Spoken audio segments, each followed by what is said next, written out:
നമസ്കാരം. കഴിഞ്ഞ ദിവസമാണ് തെലങ്കാനയിലെ സൂര്യപേട്ട് ജില്ലയിൽ ദുരഭിമാന കൊല നടന്നത്. സംഭവത്തിൽ 6 പേരാണ് ഇപ്പോൾ അറസ്റ്റിലായിരിക്കുന്നത്.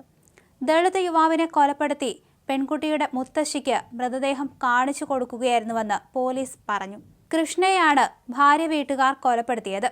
ഭാര്യയുടെ സഹോദരന്മാരും പിതാവും ചേർന്നാണ് കൃഷ്ണയെ ക്രൂരമായി കൊലപ്പെടുത്തിയത്.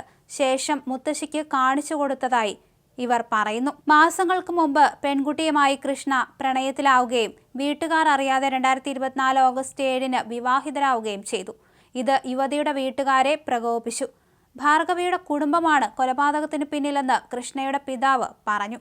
കൃഷ്ണ താഴ്ന്ന ജാതിയിൽപ്പെട്ടയാളും ഭാർഗവി പിന്നോക്ക വിഭാഗമായ ഗൗഡ് സമുദായത്തിൽ നിന്നുള്ളതാണ്. അതേസമയം അതുകൊണ്ട് തന്നെയാണ് ഇതൊരു ദുരഭിമാന കൊലയായി മാറിയത്. മൃതദേഹം പെൺകുട്ടിയുടെ മുത്തശ്ശിയെ കാണിക്കുകയും ചെയ്തു പ്രതികൾ.